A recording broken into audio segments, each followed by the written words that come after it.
Faly miarabantsika rehetra indray rakizy. Ary faly indrindra indray androany hanolotra tantara mahafinaritra sy mahavariana ho anao. Enoy tsara ary. Josefa dia manambara ny tenany. Tapany 9. Genesis 4:7 sy 5:20. Manova ny zavatra rehetra ho tsara Andriamanitra.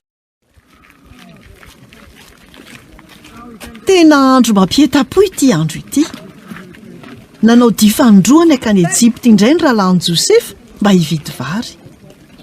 Tsy fantatra izy ireo fa ny rahalahiny no lehilahy faharoa nandidy ny firenena.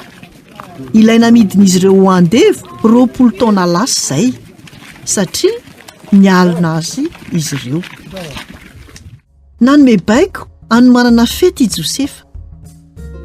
Mitovy tanteraka amin'ny ao an-trano ny filaharan'ny fipetrahana. Hafahafa izao, hoy ny eritreritr'ireo rahalahiny.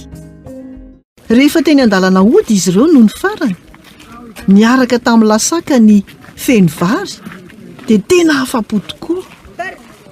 Saingy tsy afaka nandeha lavitra izy ireo.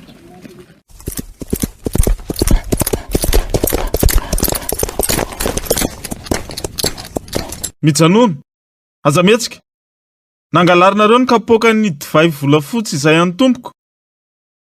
Tsia, tsy nangalatra na inona izahay. Amarinonareo ary.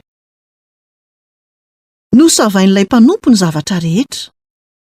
Ny kitapo farany nosokafany dia ny any Benjamina. Ity ny mpangalatra. Afaka mandeha daholo ianareo rehetra. Fa ianao kosa mijanona eto andevo. Dia nentiny teo anatrehan'i Josefa izy ireo. Torakovotra izy rehetra. Dia nekoaka teo anatrehany. Mibaiko olona iray izy ametraka ilay kapoaka tao anatin'ny iray tamin'ireo kitapo mba hitsapany rahalahiny. Irahiana ve izy ireo sa mbola ratsy fo be ihany? Josefa niteny mafy azy ireo. Nahoana nanao izao ianareo? Mijanona ho andevo eto ny mpangalatra. Tena indray fitenena ny Joda. Azafady indrindra, mba velao Benjamina andeha, ary sao toy ny andevo eo amin'ny toerany. Ratsy izany, dia ho faty noho ny alahelo ny rainay. Nirahiana ireo rahalahy. Nampafantatra ny tenany tamin'ireo Josefa. Tsy fantatrareo ve Izao ny Josefa rahalanareo. Dia talanjona izy rehetra, ka tsy niteny na dia indray mba havakory aza. Ary Josefa dia nitomany noho ny hafaliana ka nanoroka azy ireo. Andriamanitra naniraka ao aty Ejipta mba ho velona ianareo. Mandehana laivo ny raintsika sy ny fianakavianareo.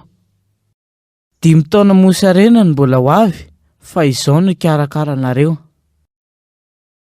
Nomeny fanomezana maro be izy ireo mba hoentina mody any an-trano.